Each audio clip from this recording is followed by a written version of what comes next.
Bonjour à tous, nous terminons cet ensemble de séances, de cours, sur une présentation de PowerPoint qui est l'outil que vous utiliserez vraisemblablement pour votre soutenance de thèse.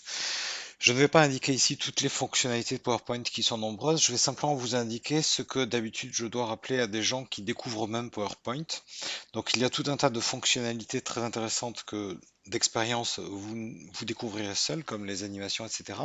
Et il y a des choses qui touchent tant au fond de la présentation qu'aux outils que je dois vous présenter afin de vous faciliter la vie.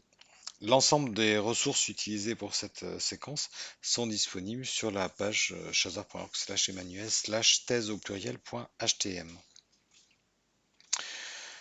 Alors vous commencerez naturellement avec l'introduction qui est la même que dans la thèse. Avant de poursuivre, il y a des choses que vous devez maîtriser dans PowerPoint. Tout d'abord, les modes d'affichage. Donc, je vais quitter mon diaporama en appuyant sur la touche Échappe et je me retrouve ici en mode normal. Le mode normal permet d'avoir l'ensemble des diapos sur la gauche et la diapo actuellement en cours d'édition ici. D'autre part, on a des notes qui peuvent parfois être masquées et qu'on peut révéler comme ceci. Et ça nous permet ici d'écrire par exemple notre texte. Cela pourra être utile si vous ne connaissez pas vos diapos par cœur, que vous avez besoin d'un support.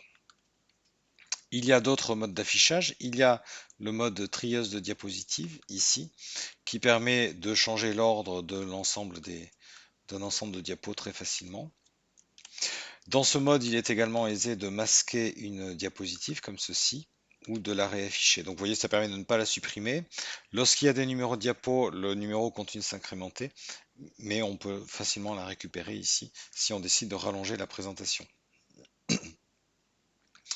Il y a également, donc je vous ai montré les notes, ces notes peuvent également s'afficher sur les pages de notes. Donc affichage, on peut demander ici le mode page de notes et ça nous affiche ici une diapo par page avec en dessous les commentaires.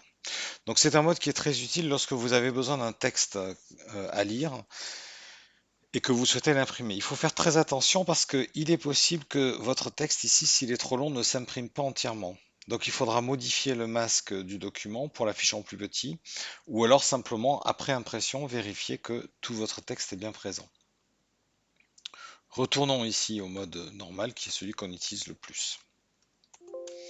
Un point extrêmement important dans PowerPoint, et c'est ce qui fait sa rapidité d'utilisation lorsqu'on connaît bien l'outil et inversement qui en fait un outil très long à utiliser lorsqu'on le connaît mal, ce sont les masques de diapositives et les dispositions.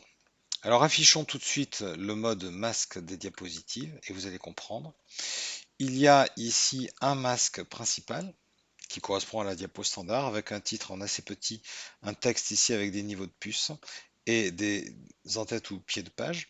Et il y a ici des dispositions qui sont secondaires. Donc il y a la disposition qui est exactement la même, une disposition de titre avec le titre plus gros et d'autres dispositions, notamment en deux colonnes avec titre, page vide et sans titre, etc., etc.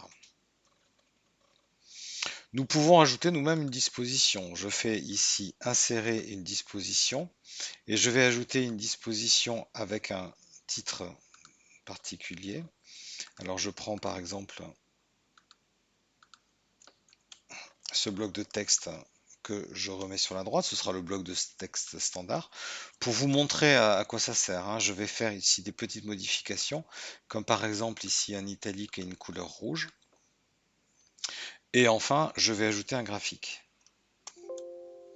On ajoute ici un schéma qui s'affichera donc sur toutes les diapos qui suivent cette disposition. Je ferme à présent le mode masque. Alors juste pour vous montrer, hein, masque, autrefois c'était différent. Masque, ça permet de définir un nouvel univers visuel. Si je demande ici d'insérer un nouveau masque,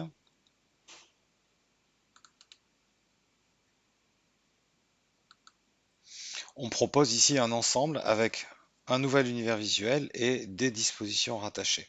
Alors ici, je vais le supprimer parce que généralement, en fait, on n'a pas besoin d'un nouveau masque, on a surtout besoin de nouvelles dispositions qui sont des déclinaisons du même environnement visuel. Je ferme à présent le mode masque. Alors, ce qui est intéressant, c'est qu'un texte qui est déjà écrit comme ceci peut s'afficher avec des dispositions différentes. Je peux ainsi demander à ce que la disposition soit désormais une disposition de titre. Je peux demander également à ce que cette disposition soit celle que j'ai créée tout à l'heure. Et donc le masque non seulement assure une homogénéité, puisque si je modifie le masque, je modifie toutes les diapos existantes, mais c'est également un outil très puissant et très rapide ici pour avoir des diapos selon différentes mises en forme. Un autre point important à connaître, ce sont les en-têtes et pieds de page, et ça c'est indispensable parce que vous devez à tout prix numéroter vos diapositives. Et donc je vais simplement ici dans Insertion en-tête et pieds de page. Ces blocs de texte ont été définis dans le masque, on va les montrer tout à l'heure. J'insère la date qui est généralement la date de la présentation. Un numéro de diapositive, c'est indispensable. Et ici, mon pied de page. Et je fais appliquer partout. Donc non seulement ça s'applique ici, mais si j'insère ici une nouvelle diapositive, la nouvelle diapositive comporte par défaut le même pied de page, ce qui est exactement l'effet souhaité. Nous allons ici supprimer cette diapositive. Et je vais vous montrer qu'en fait, ces trois blocs-là sont définis dans le masque. Affichage ici, masque des diapositives. Mes trois blocs de texte ont été définis ici. Et si je voulais changer leur aspect, le plus simple serait de le faire dans le masque ici. Je vais par exemple faire quelque chose qui n'est pas très joli. On va mettre du rouge en italique. Le rouge est déconseillé d'ailleurs parce que sur beaucoup de vidéoprojecteurs, il s'affiche en marron. Et lorsque je désactive ici le mode masque, vous voyez que désormais sur toutes les diapositives, les dates et pieds de page apparaissent en rouge italique.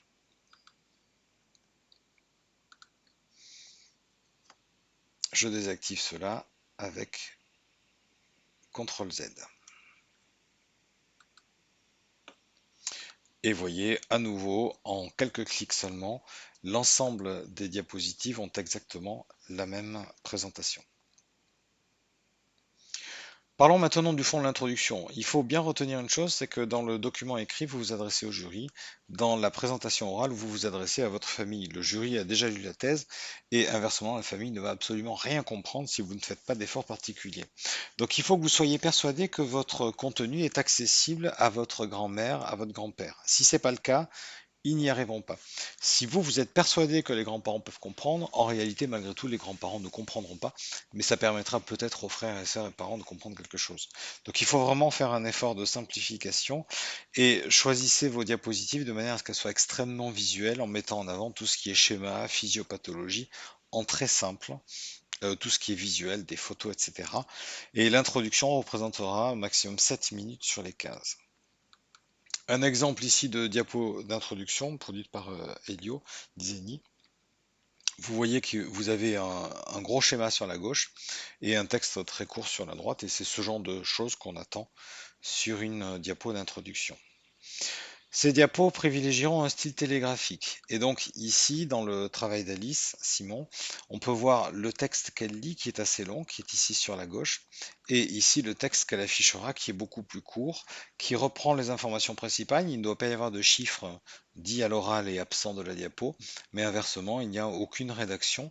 Et ce type de rédaction assez court permet à chaque instant aux gens qui déconnectent pendant quelques secondes de se raccrocher à des items formulé sous forme de liste à puces hiérarchisée. Et donc c'est ainsi qu'il faut présenter l'introduction. Les matériels et méthodes sont présentés comme dans le mémoire écrit, mais de façon extrêmement plus courte, sinon les gens n'y comprennent rien.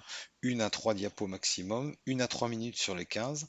Et il faut volontiers, contrairement à ce qu'on fait à l'écrit, ne pas chercher à généraliser son propos, ne pas chercher à l'abstraire, mais au contraire à le concrétiser à l'instant-ci en choisissant des exemples précis.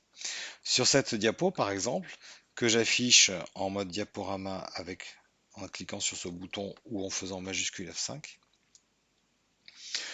Elio vous explique que Madame Michu est hospitalisée une première fois le 20 février dans telle clinique, que ses diagnostics ici sont codés, ses actes sont codés.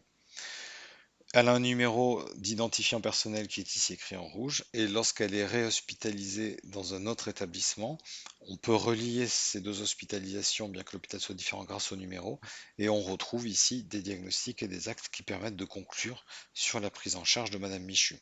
Et le fait d'avoir pris Madame Michu, ça rend les choses beaucoup plus concrètes, plutôt que de dire cette base de données contient des codes de diagnostic et d'actes, et un numéro unique permet de relier les différentes hospitalisations du même patient. Je quitte le mode diaporama avec la touche Échappe. Allons maintenant à la section résultats. Donc la section résultats ici doit être surreprésenté par rapport à l'ensemble de la présentation parce que c'est ce que les gens comprendront le mieux. Et c'est ce qui est le plus intéressant pour des gens qui ne cherchent pas à critiquer la méthode, mais simplement à savoir sur quoi vous avez travaillé. Elle doit être là aussi très visuelle, centrée sur les graphiques, simple et facile à comprendre. Il ne doit pas y avoir de tableau illisible, ce serait très mal perçu. Alors, un exemple ici de diapositive de résultat, donc c'était Alice Simon qui l'avait produit dans sa thèse, et elle vous présente ici simplement une pyramide des âges, parce que tout le monde sait lire la pyramide des âges, avec l'âge moyen, la proportion d'hommes qu'elle a ajouté à gauche, la proportion de femmes, et c'est suffisant.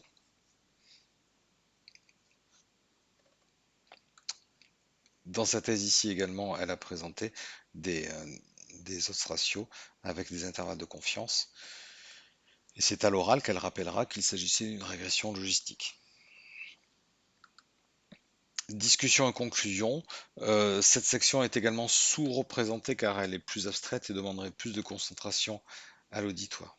Alors j'en profite pour rappeler d'autres choses importantes. Vous devez toujours faire une sauvegarde en PDF de votre présentation.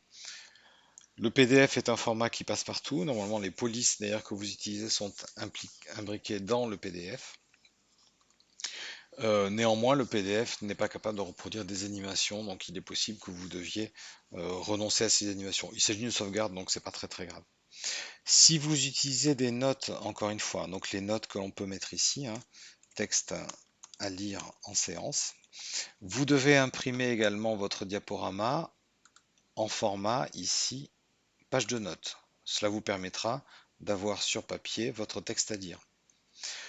Il est possible que vous bénéficiez du mode présentateur pendant la présentation, donc tout va bien, mais si jamais le mode présentateur n'est pas accessible, vous ne pourrez plus lire vos notes si vous présentez en même temps. Donc c'est vraiment un point très important. Dernière chose, généralement, les diaporamas se terminent par une diapo qui remercie l'auditoire de son attention.